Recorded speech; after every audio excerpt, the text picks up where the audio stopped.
of you. I'll start again. Thank you for your introductions, Dean, and thank you to almost 100 of you now who have joined us for this session this afternoon. We do have closed captions, which you should be able to access, as Dean has said, and also we do have BSL interpretation, as you can see from Julie.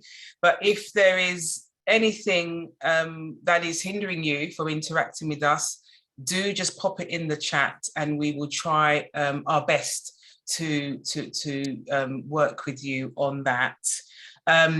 So let me just outline the format of this session. So this session is going to last for up to an hour and a half. So we're due to finish at 4:30 p.m. So what we'll do is we'll allow our guest speaker, and I'll introduce him shortly, to speak for up to 45 minutes. And then for the second half of the session, we will open up to questions. So what we encourage you to do is to pop your questions. There is a Q&A session, Q&A button next to the chat button. So it would be really helpful if you could put your questions in the Q&A, because we know the chat can get quite busy.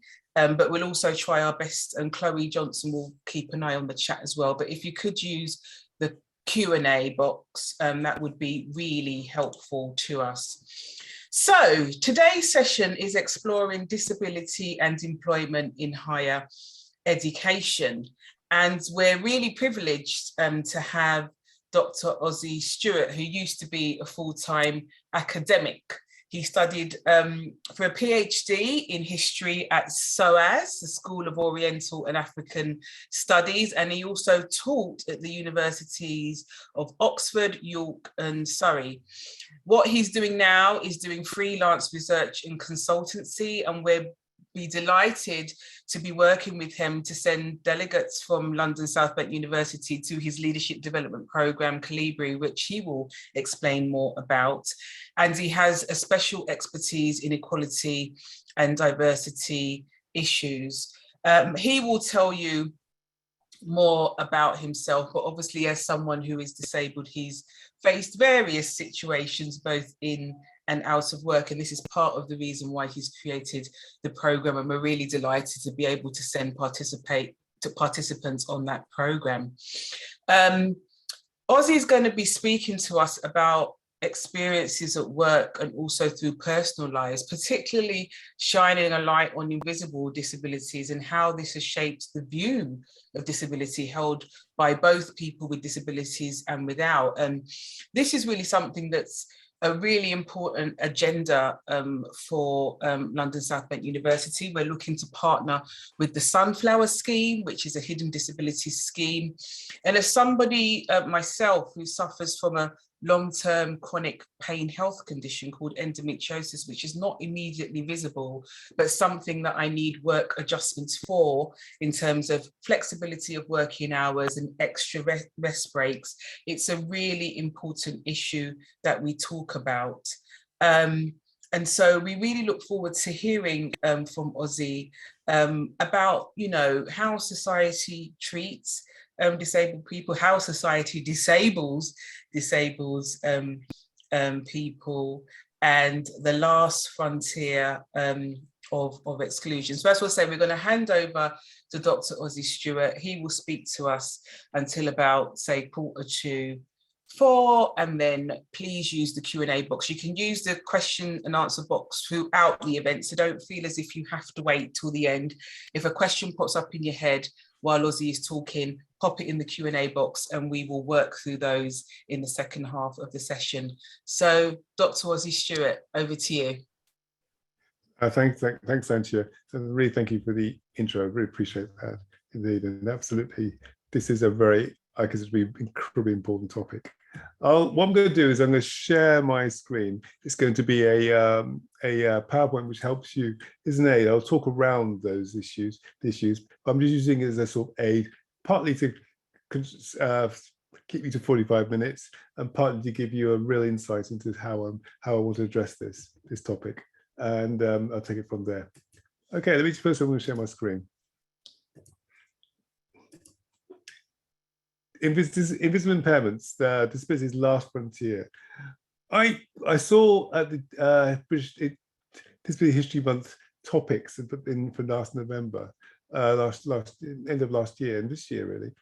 The topics were sex and invisible impairments, or sex and sexuality and disability and invisible impairments.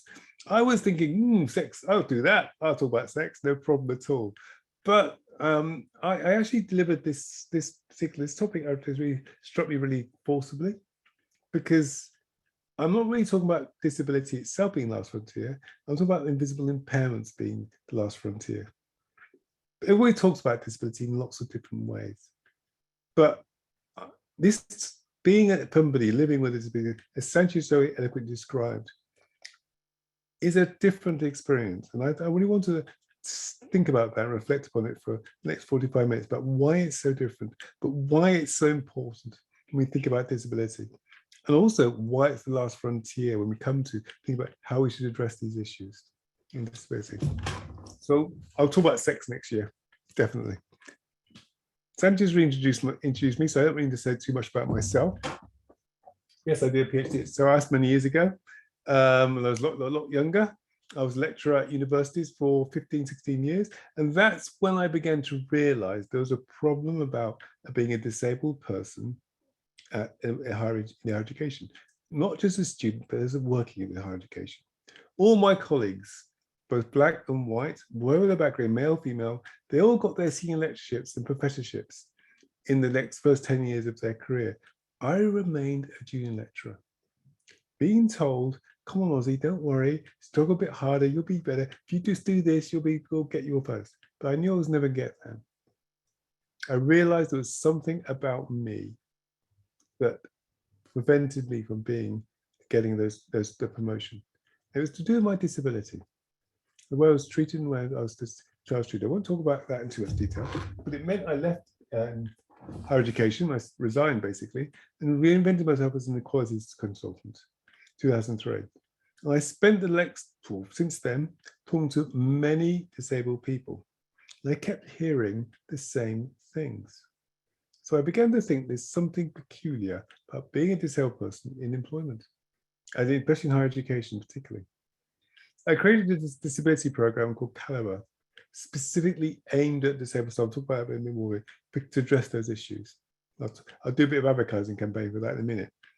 Also, I don't just do this, I don't 24/7. I write sci-fi, mention Star Trek, and I go weak at the knees. I write sci-fi fiction, fantasy fiction, give me a dungeon and a dragon and a demon, and yeah, I'm there. So I have another life outside this. So that's basically me. And and the reason why actually I could talk about this is because I created this program called the Caliber Program. I created it in 2011. I was actually asked to do so by Imperial College London. They had a leadership program for senior leaders, they had a leadership program for women, for black and minority communities, they would get employees, but they had nothing for disabled people. He said, Ossie, design leadership force for disabled people. I went, okay then. So I looked at all the leadership programs out there, and I really realized, and also I knew a lot of disabled people, and I really realized it didn't speak to the issues that disabled staff faced. So I created a program which I've been running since 2011, and it's now been taken up by the NHS as a formal program there. I run it in many universities as well, Oxford, Imperial, UCL, you name it, not Nottingham, Liverpool. I've been at lots of places. I'll be running it also. The next program is an open program for any member of staff up to 16 who want to join, and it'll be held on March, 4 sessions, 2nd, 9th, 16th, and 22nd. If you're interested, want to find out more, go to Aussies Way. That's my website. You'll find out more there. You can only join through your university. You cannot join as an individual outside university. So university needs to sponsor you to join. So please, by all means, if you're interested, get in touch with your EDI heads, get in touch. Or if you know disabled staff who might be interested, let them know. This program is filling up fast. It's almost half full already. So be quick. Enough of advertising. Let's talk about the program today. Today's program actually came from a complete failure. this is the most embarrassing thing that happened to me last year, by the way. I'm going to talk to you about it now. I was giving a talk at Imperial College again, as a particular department there. And we talked about disability rights for disabled staff. We were talking about disabled staff, how to make sure they're included and also supported to do their jobs properly. And after the end of the program, I was feeling very satisfied myself, thinking I was so cool. I've done a really great talk. And a member of the professor popped up the question. He said to me this, I'll read it out. But surely, Ossie, the reason for the absence of disabled people in academia is because this profession attracts many fit and healthy young men and young women too, don't you think? And I was shocked that he said this, asked this question. So much so, I didn't answer the question, I didn't respond. I should have said, what do you think disabled people are? How do you know you're not working with the person, everybody in this room happen to be a disability, have a disability? Just because you can't, because he was referring to people with physical disabilities, that term mainly fit. It didn't occur to him that those so-called mainly fit, healthy young men and women may have an invisible impairment. But I failed because I didn't challenge him on this. I was so shocked. I just said, well, you got a point. I sort of said something like this, and somebody else rescued me. But I spent the next 6 months, literally, beating myself up for that failure not to pick up that point and say, what do you think disability actually is? It's not a physical thing. It is much more than that. And also the fact that when we think about disability, we're thinking about, we have to think about much wider than the Paralympics, for example. So now I confess to you all that I failed. I can move on. If I were to ask you all 10 seconds, no, give me a minute to list all the types of disabilities people with invisible impairments or visible disabilities have, how would you go? Yeah, true. This professor did fail too. Totally should have held about there. Now, when I do this is the number I got up in about, well, 2 minutes actually. I was pretty good with this number. Sickle cell disease, ADHD, substance abuse, mental ill health, depression, anxiety, heart disease, traumatic stress syndrome, Crohn's disease, bipolar, you name it. We have this stuff. This defines us. This is what we experience, a lot of people experience. And these are what we would describe or capture as invisible impairments or invisible disabilities.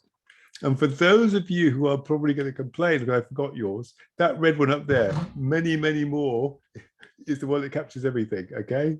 So apologies for not capturing your one, but these are very much the types of experiences people have, and they all are what's invisible impairments. So going back to that professor, when he said many fit young men and women, he didn't know what he was talking about. Yep, shout out from fibromyalgia, I can't say that word now, to fibromyalgia. That's okay, that's the best I'll do. Let's move on. Let's move on. Thank you. Let's move on. Before we go on, let's just ram the message home. First thing I'll say, when I do Calibre, I run it I'm running like 5, I've run about 8 since September this year. A lot of them be busy on this. 95% of the people who attend Calibre have invisible impairment. In fact, people with physical impairments are quite rare in the program. Now, I have a physical impairment. Now, I like to think I'm very important, but I have to accept I'm pretty rare. You know, the unicorn, me, that's how it really is. In terms of data, 70% of disabled people have invisible impairment in the United Kingdom. Probably 1 point, this is just bit stats I throw at you. 2019, NHS England estimated 1.2 million people, which is, they estimated 40 million disabled people in the United Kingdom. So you can see how few of them have what we might call a visible impairment. Well, if 4 people might be affected by mental health because of their lives, and of course, but ironically, and it's Sport England's fault, by the way. 50% of people, when you ask them about disability, think of it as a thing called physical impairment.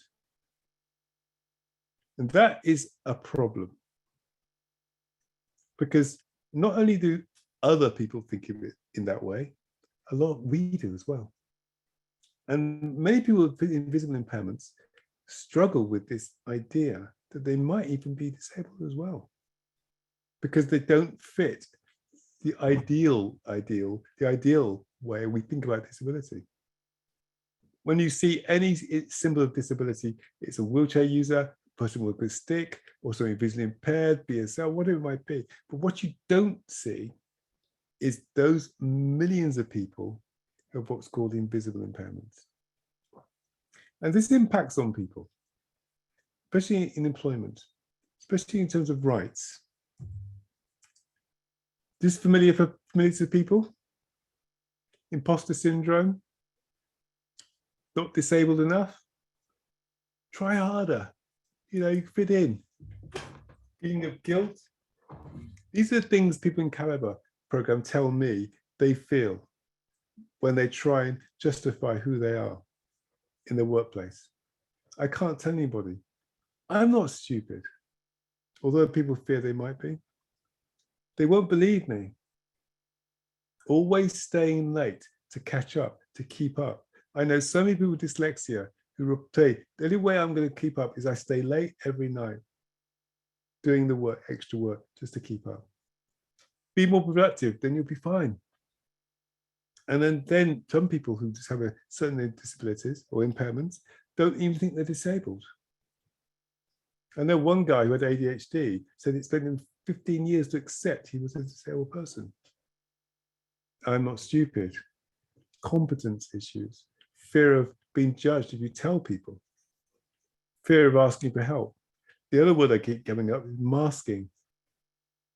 And the final one, if I tell somebody how disabled I am, I will lose my job. I remember once I met a woman who was, it was quite obvious she was disabled, visible disability, but she had invisible disability. And she refused to engage with an organization who knew she probably had a disability. So they brought me in to talk to her. And I spent an hour talking to her. I goes, why won't you tell them? She goes, if I tell them how disabled I am, they'll sack me. So the fear of losing a job is very, very real for some people too. Then you have the employment dynamic between your manager and member of staff.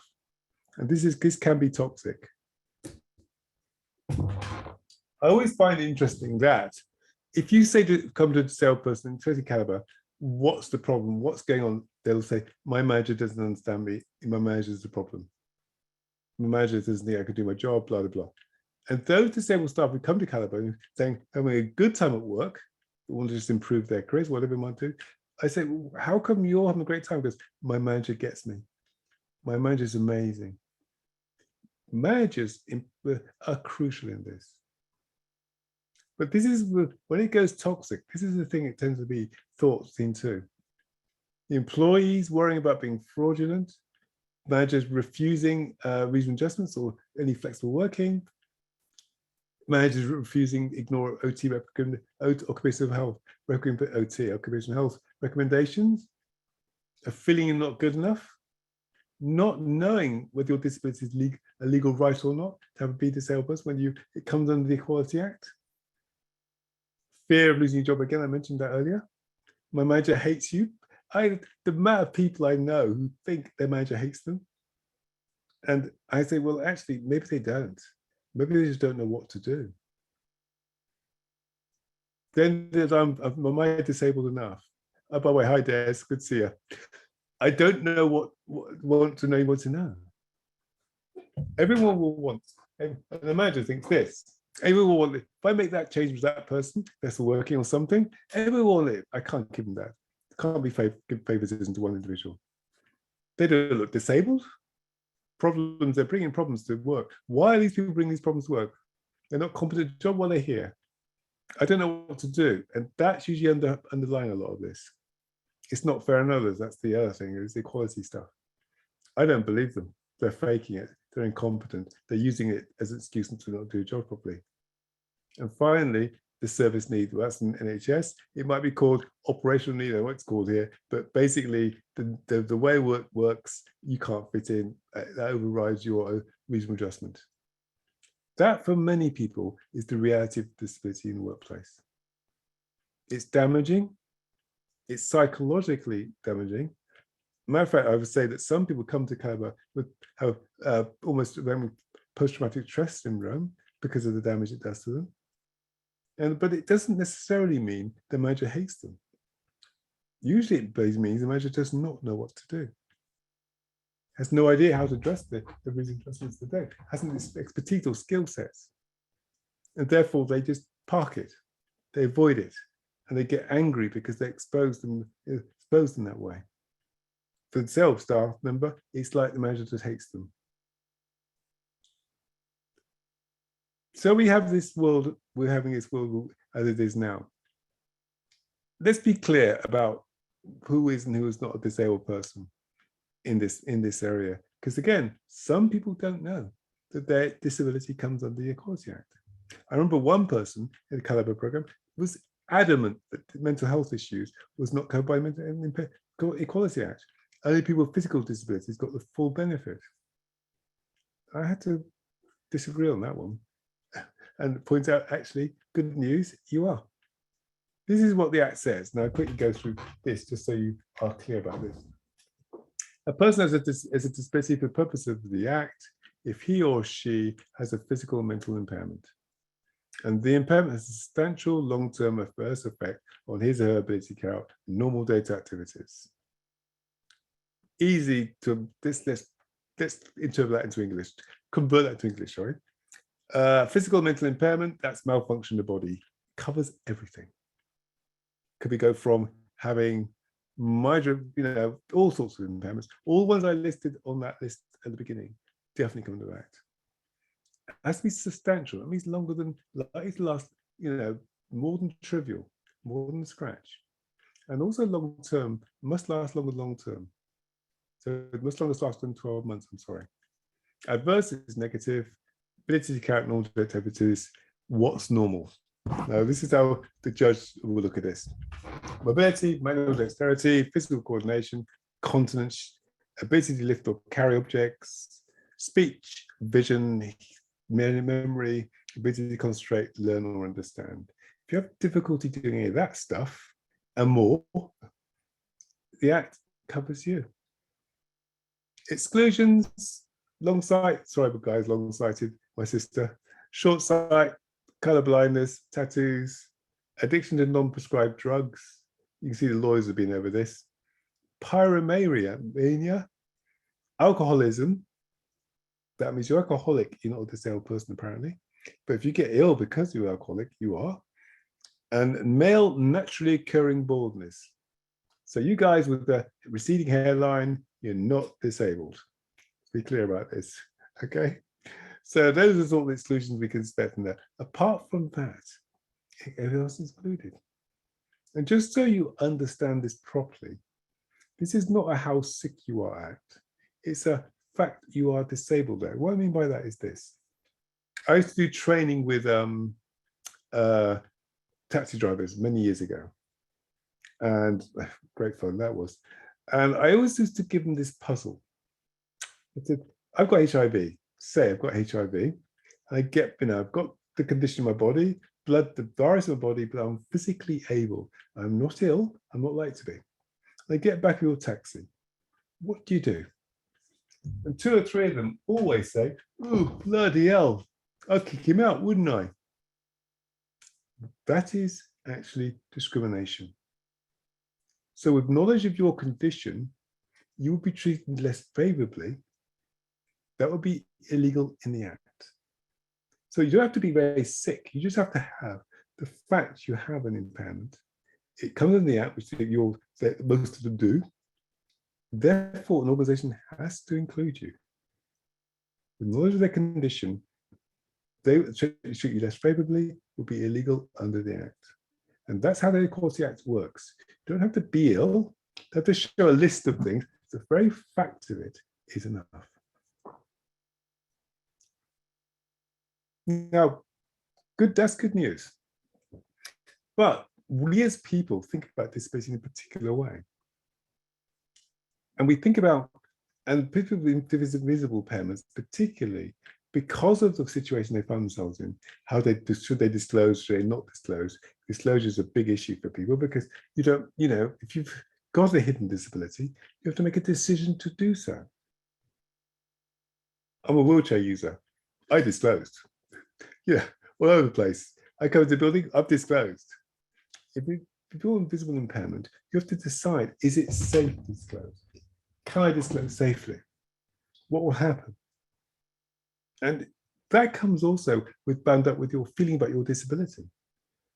If you think your disability is a very negative thing, you're less likely to disclose. It also leads on to something else, which I've come across as well. Not an envy, but a comparison with non-disabled, physically disabled people who disclose automatically. And there's been two sort of ways people have understood this. And I've talked about caliber. I let two different caliber people describe how they feel about that, how they view that. Invisible versus physical. Remember that bloke who said, you thought all the young people who came to university were physically enabled people, and then people think 50% of the population are totally physical? Well, that sort of gives this sale, it makes it easier, and it really does, people with visible impairments to be understood from their situation. And many people with visible impairments point to experience physical impairment, and people enjoy, put in commas, when compared to themselves. It's okay for them because they've disclosed already. They can get their regional adjustments. We have to go through this. We've got to prove we're disabled. We've got to evidence this. And this is about two responses that I've tend to get from people when they talk about this, from in Canada. What they don't consider is that people with physical disabilities have opportunities to rest, be given the right adaptive equipment, the strain of physical capabilities can be lessened. But for neurodivergent people, this is what this person said, adaptations are self-generated, meaning that the only time when we're not exerting effort is when we sleep. So what he's really talking about is how you manage being neurodiverse. That's how he described it, and he sort of compared it.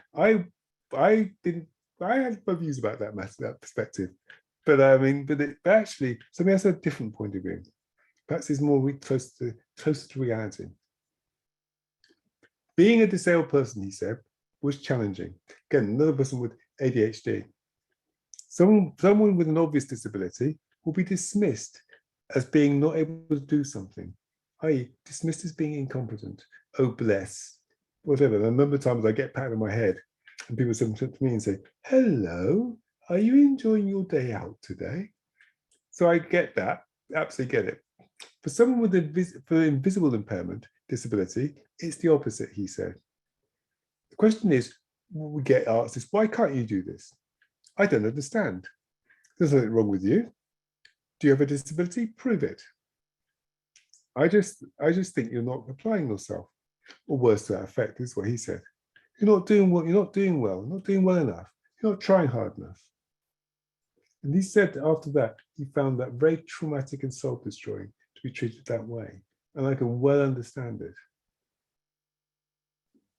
So it's no accident. There's a lot of this people with invisible impairments would rather not have this situation. Their competence being questioned, being challenged to prove they're disabled, etc., etc. So I think if we understand the difference, it's the different experience, but there's similarities. But before I talk about the similarities, and it's important to look at the similarities because it goes to the heart of understanding what's happening here. Now, Sanjay mentioned the sunflower solution to these problems. One of them is sunflower campaign, and I would say absolutely. I'm delighted that South Bank University is absolutely adopting this. Every university should, everybody do so, because it will help people have that conversation, which is they find difficult, to have the way in which of being understood for who they are, without having to go through a great charade of proving it. So I do think it's a solution, but it's not the total solution. it's a step forward. It must be, and I would say absolutely adopted, please. I would support that along the way, everywhere you go. But it's not the complete solution. It goes back to the heart of what disability is. Disability has a very bad public image. If you looked at a lump of poo and equal disability, yeah, it is incredibly negative. A lot of people even use words to avoid it. Differently able, all these terms, to try and avoid saying disabled person.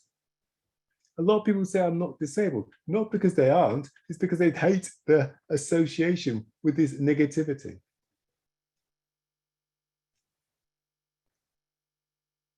And a lot of disabled people themselves absorb this negativity and see themselves as being very negative or having a negative experience. The term suffers from. Another term which is very interesting is despite being disabled, I can do this. Despite.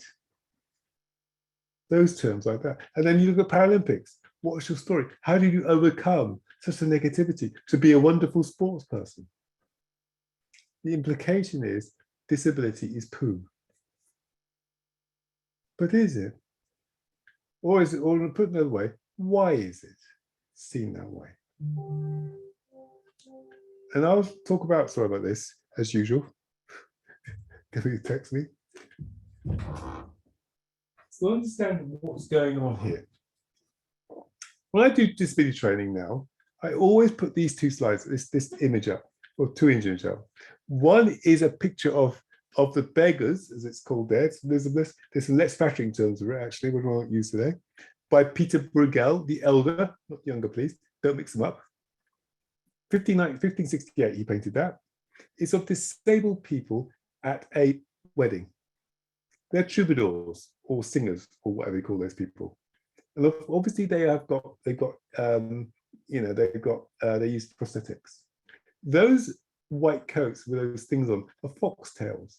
Apparently, these are comedians, and this is a figure of fun. Those people are figures of fun, apparently, in 1568. On the right of my screen, anyway, is Marlu van Ryn.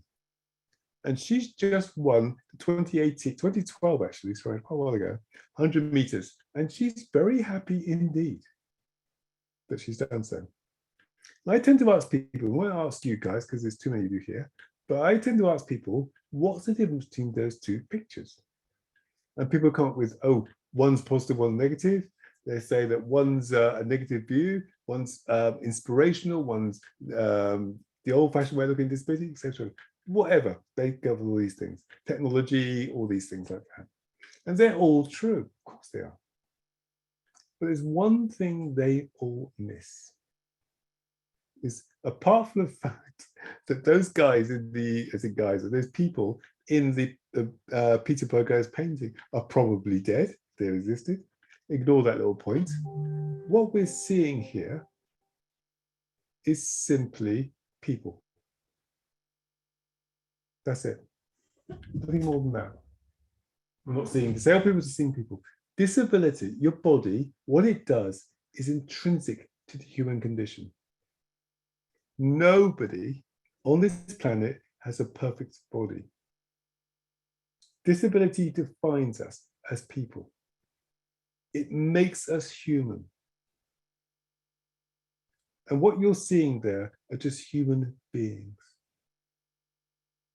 But what we tend to do is put terms and language and interpretation on human beings and what they do and how they live their lives. Problems, challenges, stigmatized, negative, differently abled, people with disabilities, barriers. We use these terms. And the reason is why we do that is because of how we invent disability and reinvent it. And the way we think about disability today can be understood as what I call the medical model of disability. And it's really important to understand this, why people have a negative view about it. Because what the medical model does The focus is on the body and what it can and cannot do. Negative. Absolutely. Thank you, Nicholas, for that point. Yeah, I would say that most of the sale people are actually not in the Paralympics at all. We still have a point, so we move on. Couldn't risk getting that one in. Sorry, it was a bit of a diversion. The focus is on the body and what it can and cannot do, i.e. negativity.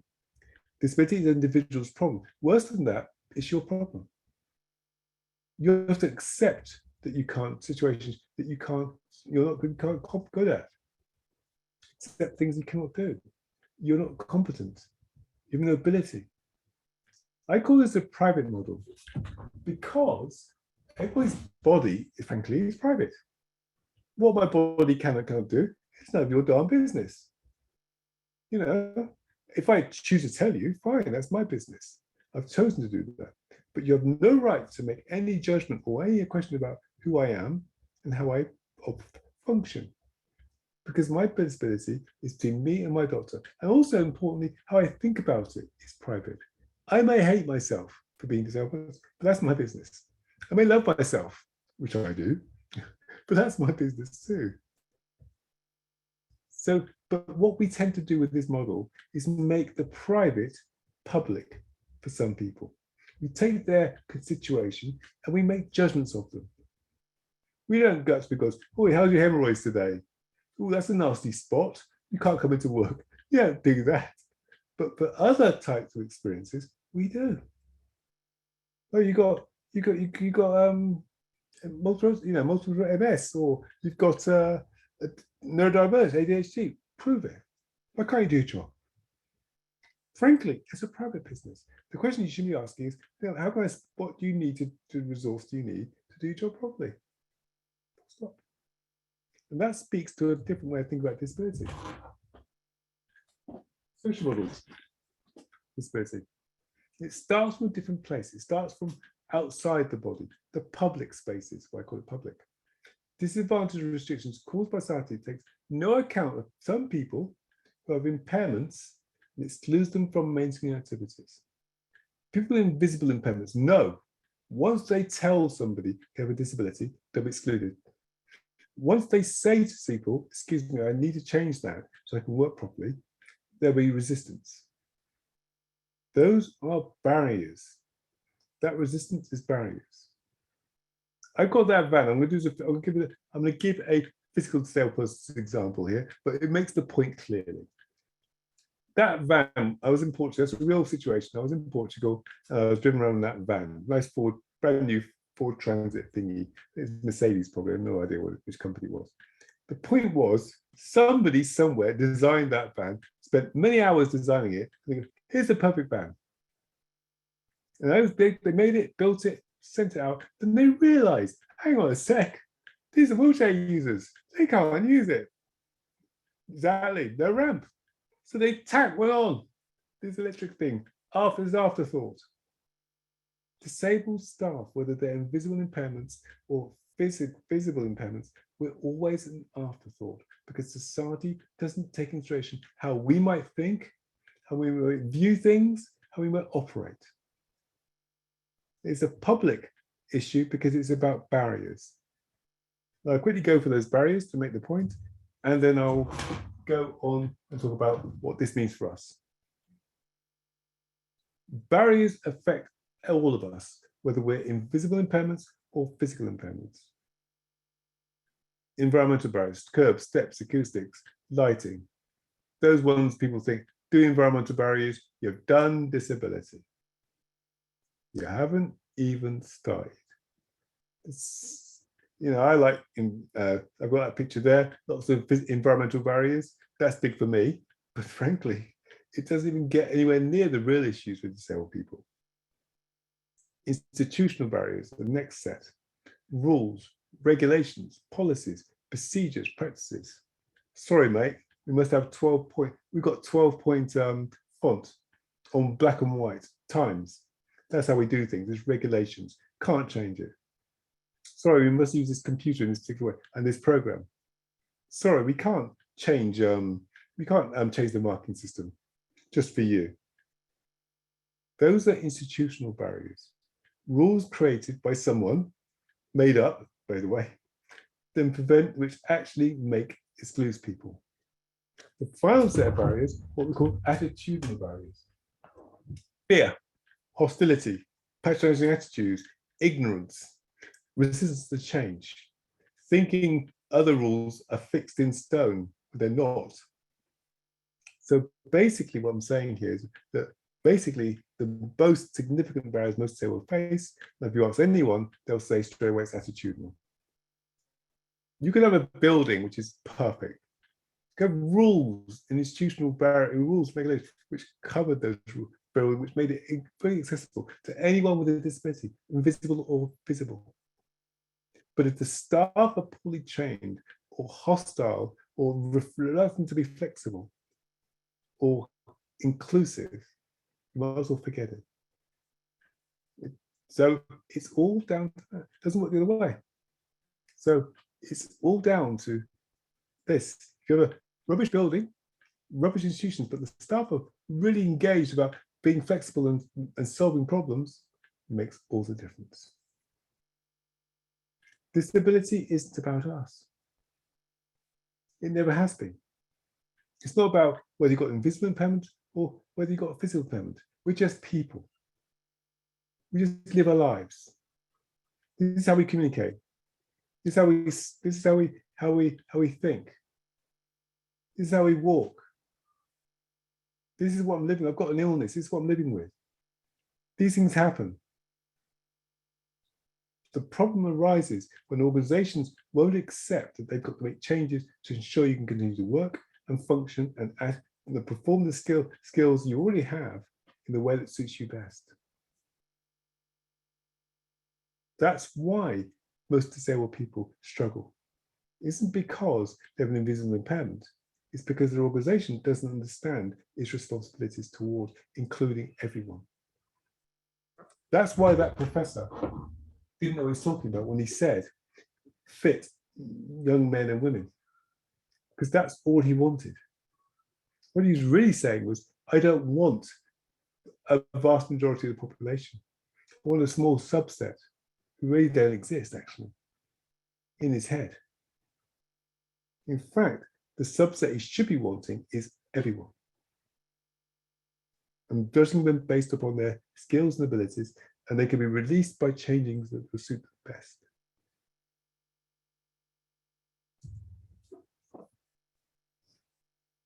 This is the problem.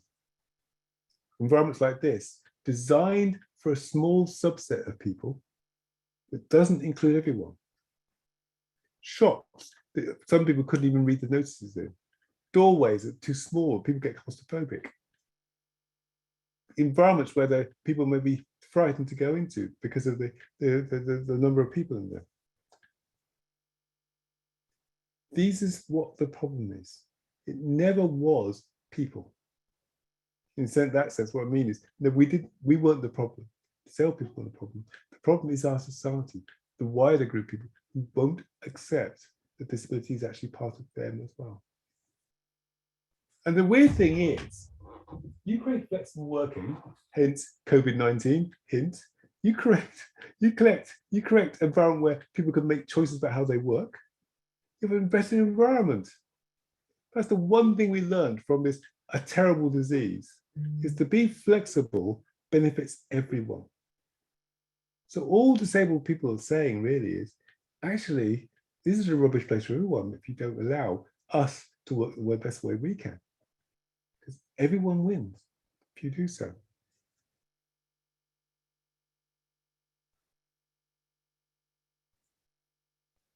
So going back to the last frontier, why is disability the last frontier?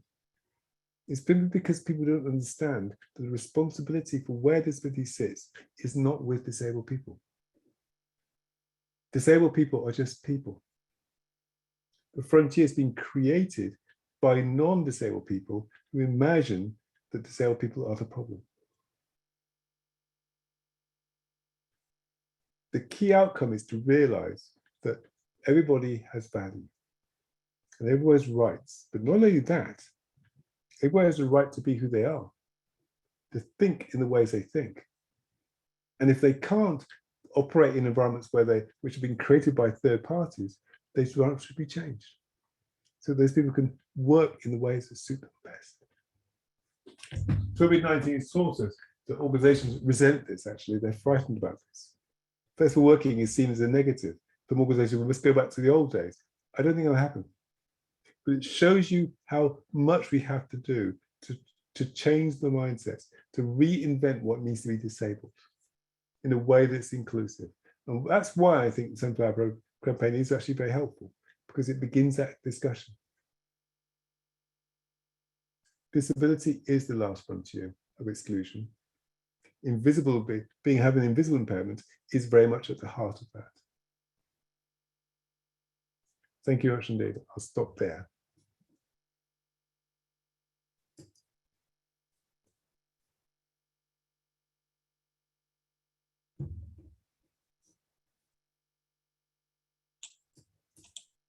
Hello? Hello? Have you finished, Dr. Stuart? I finished there, 3 minutes, 42 minutes and 30 seconds. I've finished there, thank you. I'm not hearing you, Dr. Stuart. Can you hear me? Hello? Can anyone else hear me? Yeah, we can hear you. Dr. Your sound has gone. It's you, not me. Oh, 1 second, sorry, it's my sound. Sorry, it's me. There we are, sorry. There you go. Thank you so much for that presentation. And I just wanted to give a few highlights of what I have taken away from that. We do have some questions in the question and answer box, but I would encourage more of you to pop some questions in the questions and answer box. So please go ahead and do that.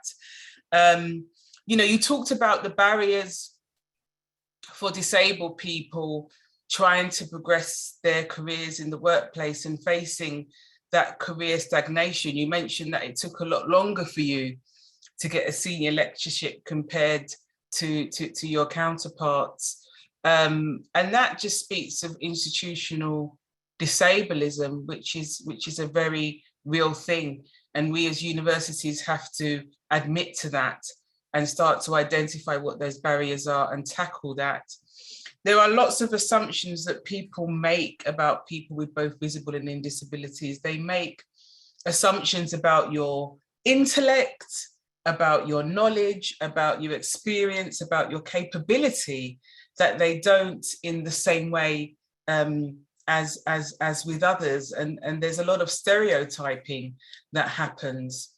You know, are people with invisible impairments seen? Do they feel they can be heard? You also mentioned that imposter syndrome, which is that feeling that you're taking on a job or you're doing a role which is much bigger than what you have the capability to do, but you probably do have the capability to do it. There is a real fear of people losing their jobs. And there's two things around this. There's people feeling that they might lose their jobs if they admit to having a condition, but also kind of moving employers. I remember, you know, every time I move employers, I feel like, will the new employer accept that I have endometriosis? And sometimes it means I can't do a full working day. Sometimes it means I can't work at all. And how will I be judged for that? And that's something that I have to think about, you know, so it's not just all of the other things that you think about when starting a new job. You're also thinking, will this institution or will this workplace accept and support me in the things that I need? And that can be a real barrier to career progression, because if you do have your reasonable adjustments set out quite well, you're worried and you're thinking, well, will I get that same support if I move? And it's a real fear. And so as universities, as organizations, we really do have to think about how we provide a more supportive atmosphere to our staff. There are lots of judgments that people make about us when they either see your disability or don't see it. And it's amazing, those of us who do have disabilities, how much of our lives, how much of our personal health conditions we actually have to disclose to get the reasonable adjustments that you need. You made a point, why don't we come at it from the supportive attitude of what can I do to support you, rather than asking all of these intrusive questions. And you also talked about the lack of thought that society has towards accessibility, and that means that it is actually the society that is disabling us by not actively thinking about accessibility. A lot of things are put in our way in terms of navigating our lives and navigating moving from place to place. So thank you for sharing what was a really interesting and insightful presentation. We've got lots of comments in the chat, so we know that obviously that has really struck a chord with people, and thank you so much. So we do have a number of questions in the questions and answer box, so I will start to throw these out at you. So the first question is, somebody is interested in terminology, and terminology about anything is always an interesting debate, and a debate we should continue to have. Oh, yeah. But someone is asking about the term of invisible disabilities, and their particular university is looking maybe at saying non-visible disabilities. Do you have any thoughts on terminology, Ossie? Yeah, I mean, I did touch on that slightly. You can hear me, everybody? Can you hear me? Yes. Yep. I did touch on that slightly in the thing where I listed all those terms earlier on, because of the way in which we think about disability. To me, I mean, firstly, I think people themselves should choose whatever they feel comfortable with.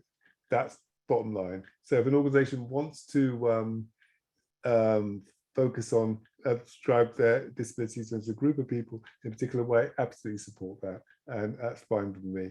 But what I would say is we need to understand that the whole way we think about disabilities is a construct, it's an invention. So there's always going to be terminology issues, always going to be, because we're always reinventing its meaning and what it means. If you go back 50, 60 years or 70 years, or back to Peter Brogel's day, the term disability was not described in a rate where we would condone today. I'm not going to repeat that. So the language changes, how we think about it changes all the time. And I would simply say, I'm guided by you. So if somebody says, I don't like the way you describe that, I said, well, terribly sorry, absolutely would be happy to listen to how you want to describe this, and we'll go with that.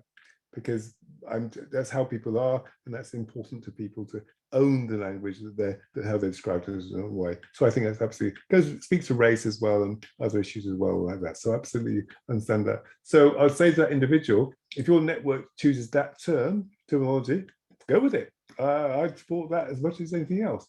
You know, I know other areas will say, oh, visible impairments, don't use with disabilities, say impairments. I say, fine, go with that too. So it's important that people are comfortable with how they describe themselves. No, you make a good point. We are having that terminology debate.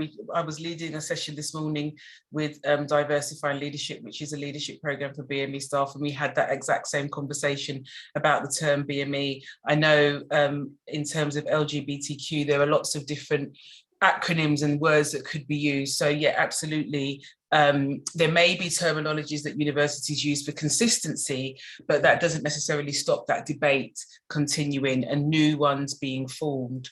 There is somebody who works in a university who has ME/CFS,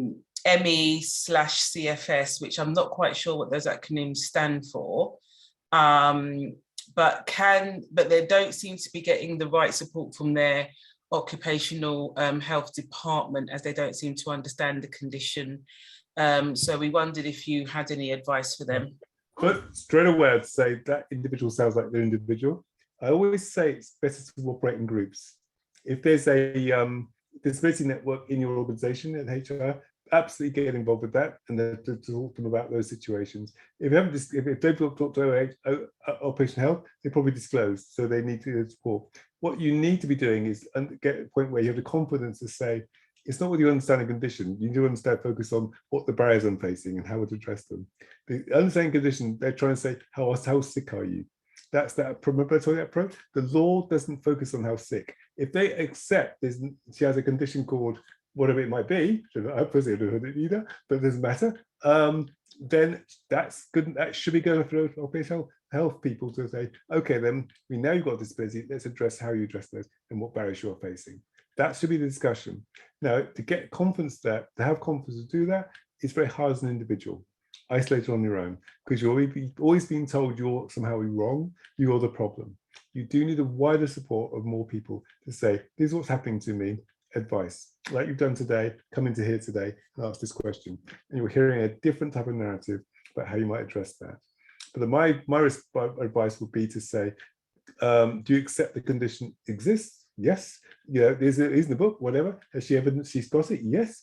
Okay, we should be focusing on what adjustment she needs, or he needs, depending on who it is. No, thank you. And that chimes with my experience with occupational health at LSBU, because when I spoke to the advisor, they didn't actually know anything about endometriosis. So I was the one that had to explain how it affected me and how it affected me at work. So don't feel as if just because the occupational health therapist doesn't know that you can't, as Ossie said, still discuss what the barriers are and get that into the report so that your line manager can then provide those adjustments, what you need. But as Ossie said, do reach out and seek support from your disability staff network. Go to your diversity team, your HR advisor. Don't just, if you're not getting the support that you need, do reach out. A lot of universities have disabilities and dyslexia services for students, but they do often take queries from staff. So do reach out and do get the help that you need. We have a student teacher and she's wondering what, or he or she actually is wondering what they can do to support students who may have disabilities. Actually, strange enough, that's a really, really good question.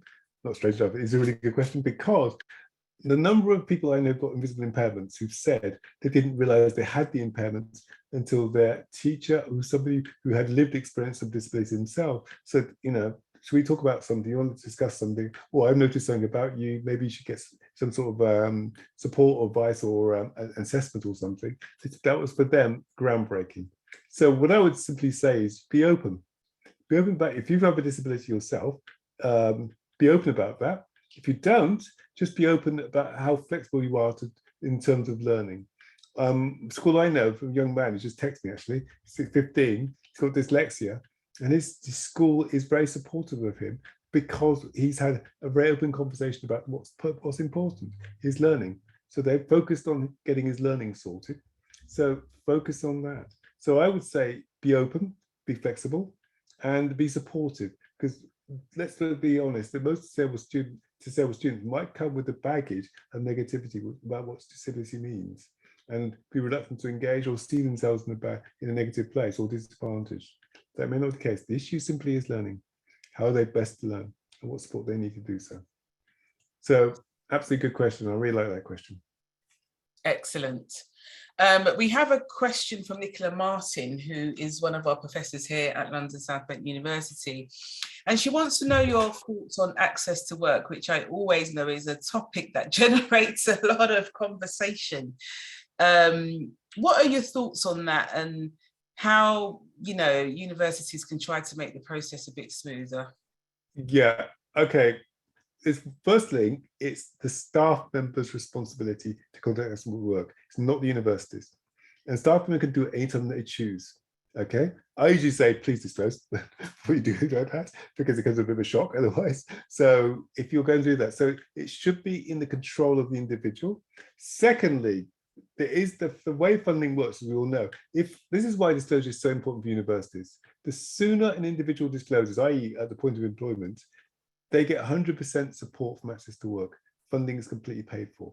If you disclose later on, I don't know, I think it's a year later, I think, first, I think £1,000 it has to be paid by the university, the next 10,000 by access to work. So you can see the monetary value of getting disclosure right. It benefits everyone, better support. Second, third thing, access to work is getting more restrictive. One thing I'll say about mental health issues, the one area it's really good at is mental health issues now. It's providing special dedicated support. Let's say it's perfect, but it's more dedicated support for mental health support for people. But in terms of equipment, if you say I need more special software, that's much harder to justify now than it used to be. You can still do it, because there are things, but universities are expected to have by default certain types of accessible software.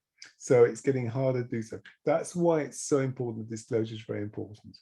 I like access work because my wheelchair's been paid for it. I got a PA, he's been my day work PA, he's just out, not in the picture, who does all my stuff to help me.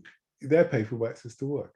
So it is a very powerful tool, but it does need to be fully understood. But also the individual themselves needs to know that they have the right to engage with access work as and when they choose to do so. They do not need permission from the university to do so. What people think they do, like go through OH or whatever, they do not need to. So my advice would be to give much better advice about access to work, publish what the .gov website says, because it's very clear, and give people the information they need, both employers, HR, hotels, and the individual, so that and the manager, so they know what they do. Also, occupational health recommendations usually are very good. So when managers refuse them, that's a bit risky legally, but I'm going to all that. That's no issue altogether. Go for that. I'll stop there before I get too carried away. Okay. Hope that helps. Thank you. That's quite helpful. Someone is asking, what's the best way to use the Equality Act if we want to challenge sort of disability discrimination? Okay.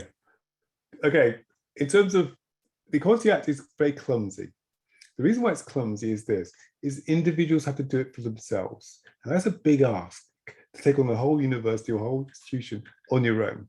But where it's useful is it provides you with your rights and understanding what you can make a stand on. When your manager says not doing that, he said, do you realize actually you can't say that? Because the law, you have the public duty section of the Equality Act is a good read, because the universities have a public duty to include disabled, well, all people, but disabled people in particular. They need to do certain things to evidence that. Go and read your website. You'd be shocked about how much they said they are doing. Hold them to account. Simple as that. You don't need to get to court to say, hang on a sec, you said this. You said you're doing this. I need to get this readjustment. You said you provide readjustment to your staff. I need readjustments. What's going on? And it's a right, legal right. What's going on? Also, managers, this is a big shock for you here. Managers don't know this stuff. They make it up. Everybody thinks their managers should know. They do not.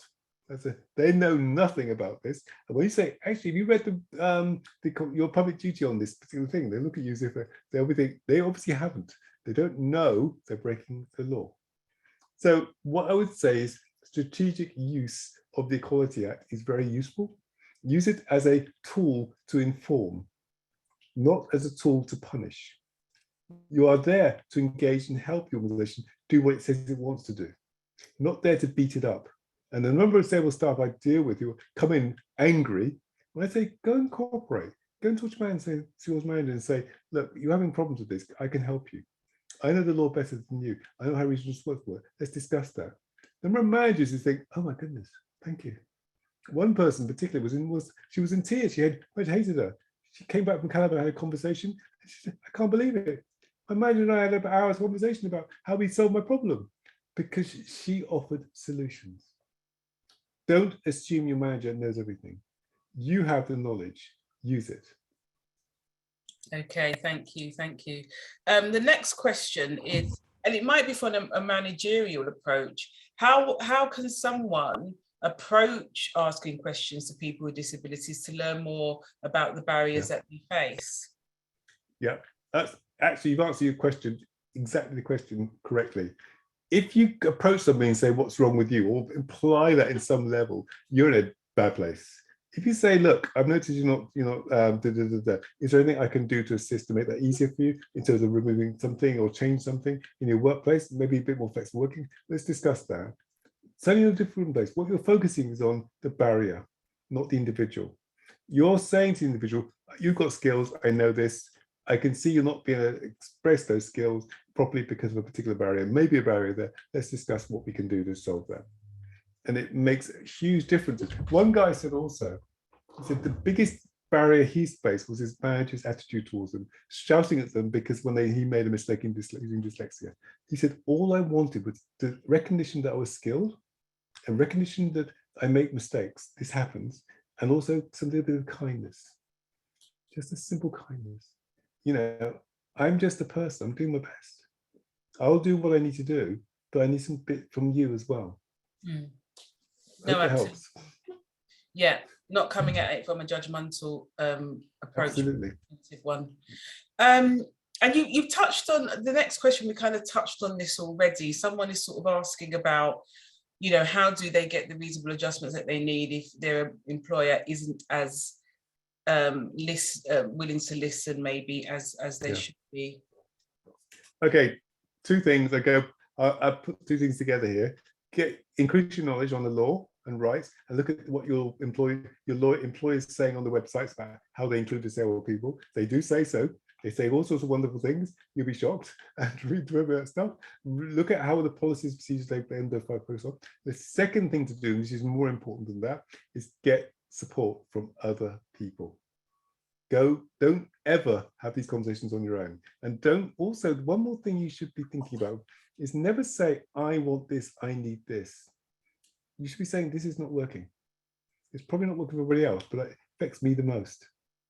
Because some employers see you as being, how to put it politely, demanding, selfish, inconsiderate, because you need a reasonable adjustment, which is unique to you. So it's about language and how you approach these things too. It's a reality. Unfortunately, it's a reality that people think you're self-serving when you say, I need this. Why should they get that? That's a privilege. It's not a privilege, actually. It's making you equal to everyone else. And also, if you're having an issue with that, probably start.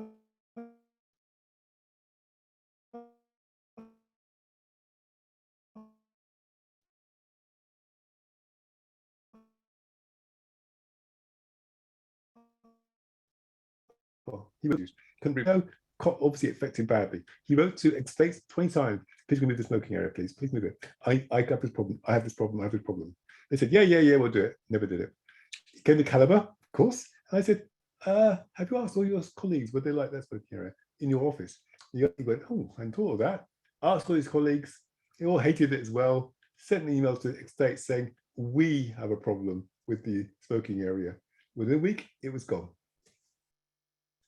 Yeah, collective action. But also understanding these environmental barriers are environmental barriers for everyone infected. Yeah, and as you mentioned during your talk, you know, the person with that COPD obviously has a particular issue, but obviously it's uncomfortable for a lot more people, even if they don't have that particular issue. And they won't complain, but he has to. Yeah. So you should leverage his complaint, but leverage their discomfort too. Absolutely. Yeah. Okay. You mentioned at the start of your talk, Ossie, about sort of being overlooked for promotion and somebody sort of in a similar situation. So what would your advice be for them to handle that conversation about promotion with their line manager? You know, they feel as if, you know, people are getting promoted around them, but they're not being given that opportunity. I would want the manager to specify exactly what the issue is in detail, why that person, you know, isn't being given the opportunities or hasn't been recognized as the skills aren't being recognized the way they want, or just not being encouraged to go promotion wide words. What are the issues? What does the manager see? What does the manager think? And listen very carefully out for the relationship between someone's disability skill set. If they say, oh, I'm not sure you've got the capability of doing something, that's you're the problem, you're not competent question. And then challenge on that basis. But I would want to understand how the manager sees your work skills, how you work, where your competencies are, what your strengths are. I'd like to understand how they see that, and then listen very carefully about how that's articulated. And then if you think it's disableist, which it might be, I can't say 100% is, then you should challenge on that basis. You know, you're not judging me, you're judging my disability. Look at, you're mixing two, they're two different things. Why are you personalizing my body? I would be blunt as that if somebody did that, you know. So it's about understanding how a manager understands that. Or also the other thing might be your own self-confidence. Again, people with disabilities think and understand this, by the way, it's quite understandable, because they have had so many knockbacks and know that their disability has always been judged. they lack confidence in applying for the jobs they want to do, because they it's likely they'll be judged based on disability. So it's about building the self-worth and confidence and focusing on what your skill sets are, understanding your value like anyone else. And it's those sorts of things. It's a mismatched things, but this is really career development for disabled staff can be very difficult if disabled people themselves feel or have experienced knockbacks and judgment about their disability, because you incorporate that, you incorporate it. So confidence is a big thing as well. Thank you. We've got Alison Mitchell asking, and you touched on this, COVID helped workplaces to realise that people could work from home. And I know certainly as part of my reasonable adjustments, I've always had working from home as part of it to help me manage mine. But we do have some employers who are looking to get people back into the offices 5 days a week, which is quite short-sighted, I think, in anybody's view. What could we do to challenge this wholesale return to how things were pre-pandemic? Okay, I'll go high level and then go day to day. High level first. There's somebody in an organisation who loves seeing people in the office. It's a preference. It's not a rule. I realised this when I was talking to an organisation where one manager had his staff flexible working. COVID, you can stay off, don't need to see you ever again in my life. Do what you do, as long as you deliver the work. Other one said, I want my team back in my office. I asked him why. Oh, I prefer, he said. I prefer it this way. So whoever's making that decision is a preference. It's not a rule. Outcomes is outcome. Outcomes is basically how you work, is what you produce. You can do that anywhere, frankly. As we discovered COVID-19, anywhere. So it's a preference issue. Who's making that decision? The bad news for organizations where senior management, where it's like everyone must be back. It's a senior manager who wants that. It's bad news for them. I've been asked to go to a meeting where it's going to be face to face. I'm not going, by the way. And I said, why? And I discovered eventually I pushed and pushed. One of the senior people running it prefers people to be face to face, doesn't like to do work. That's a preference. It's a preference issue. Challenge on, is this a rule or somebody's preferred option? Who is deciding this? Why is it being done? And is it a preference or a rule? Where is, and also show me the lack of what do you call it when you outputs that are limited by being by anything. Show me them. I would ask these questions. Show me the evidence that this is going to be better. And why can't we continue as well for some individuals who need that? So that's what I challenge on. But I know it's preference. It's not a rule.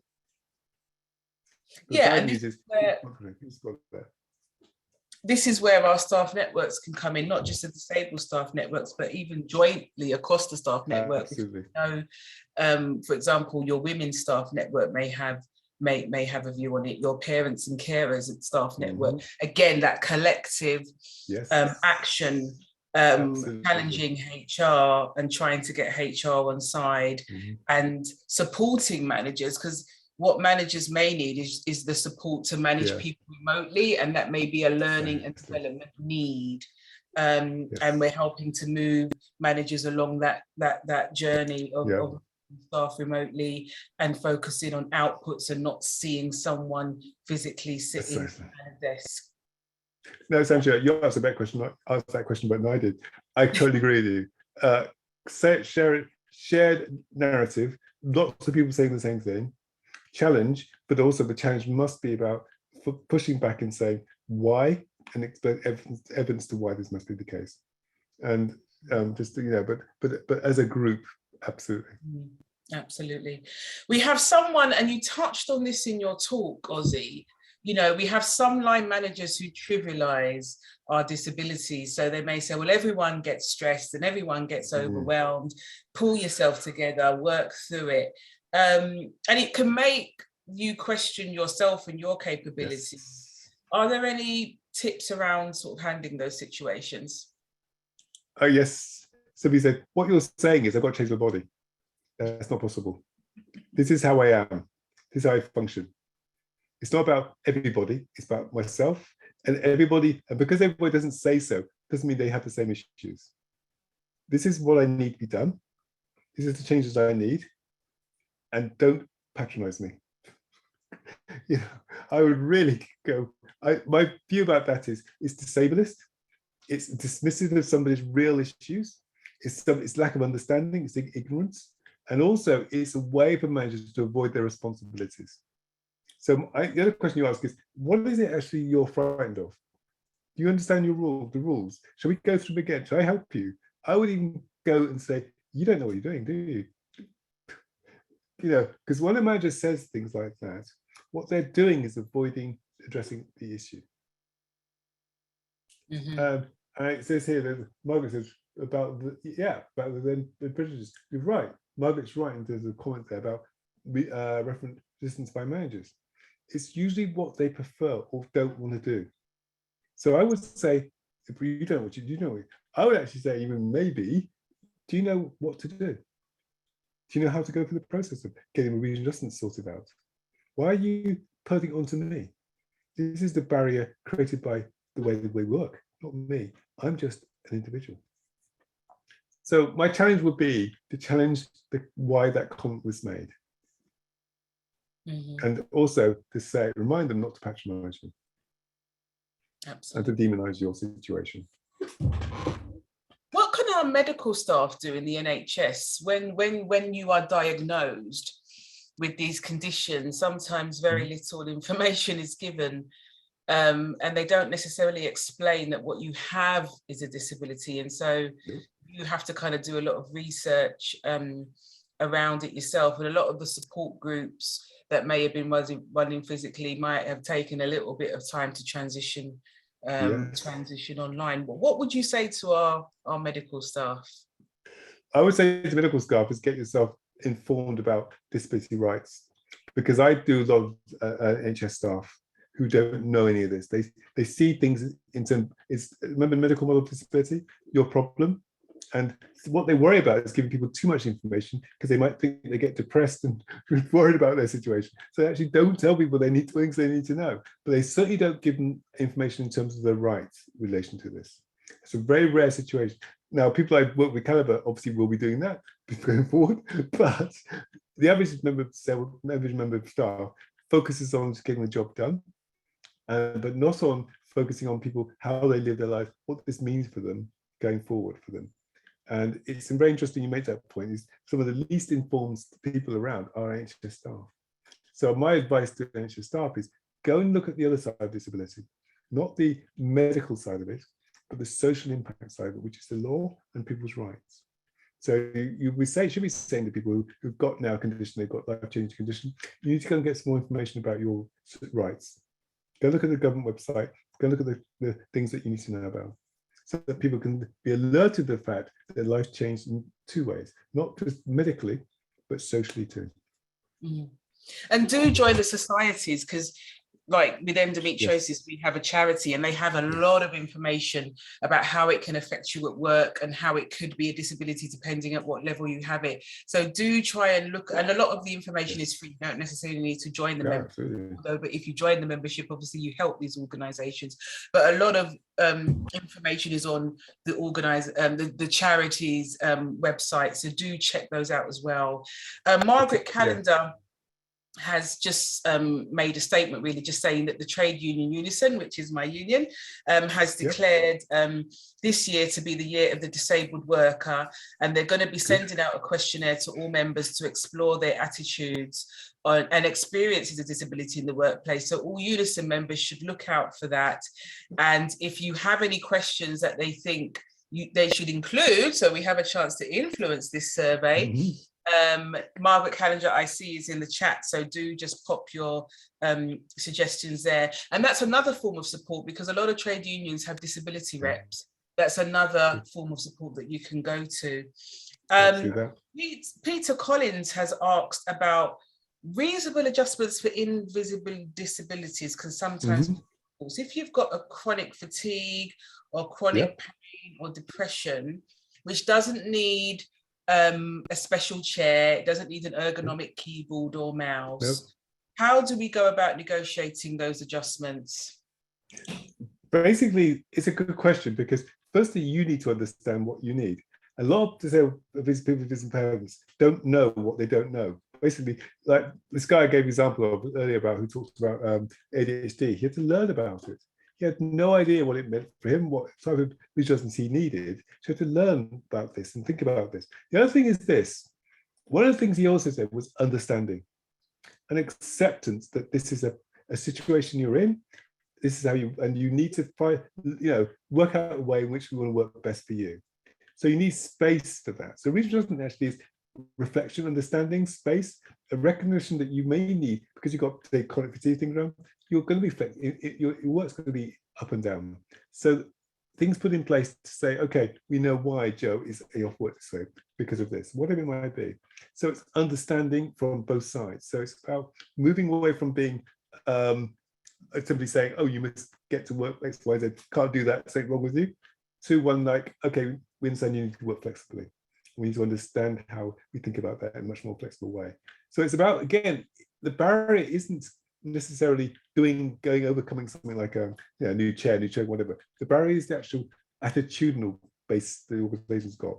And to me, that's the worst barrier ever people face. If an organization is not flexible and accepting that fatigue and etc. like that can be flexible working, then you're facing a major barrier. So it's about getting that barrier addressed, which is real adjustment. Absolutely. And again, it's about you leading the conversation. So what I tend to do is say, this is what really helps me. I mean, obviously, if you just been diagnosed, you might not know. But if you've been living with it for a long time, which I have, I know that I might need extra rest breaks. If it's a particularly bad flare-up, I might not be able to do a full working day. I might find it easier to be from home. So do feel free to lead the discussion on what works for you, if you have experience of what works for you. And if you don't, because it's a new condition, trial things. You just have to trial things and, trial it for months and see if it works. And if it does, great. And if it doesn't, then try something else. And one thing, don't assume is your manager knows everything. They don't. They usually are. They keep going to that point. Managers keep stalling or being negative because they actually are trying to avoid the issue. So, or maybe. So it's having that information. And I really like Sandra's point. The more information you provide, more solutions you provide, and simple, straightforward ones, the better. Absolutely. You touched on this in your talk, Ossie. Someone is asking about our culture and our society is so ableist. People see that as being normal. How can we deal with this? By more of us being in public spaces and talking about these things in the way we do. I'm seeing that more and more. I'm seeing more and more people saying, this is my life, this is how it functions, this is how I operate, these are terms I will operate under, and I want to operate under terms as well. COVID, strangely, has helped that as well. But you're right, our society is about the body beautiful, ableist, it's really focused on physicality. I'm not sure that's going to go away tomorrow, but I sense a greater respect for people who are not part of that elite world than it used to be. It used to be we had to join that world or you had nothing, but it's less likely that, but it's still there.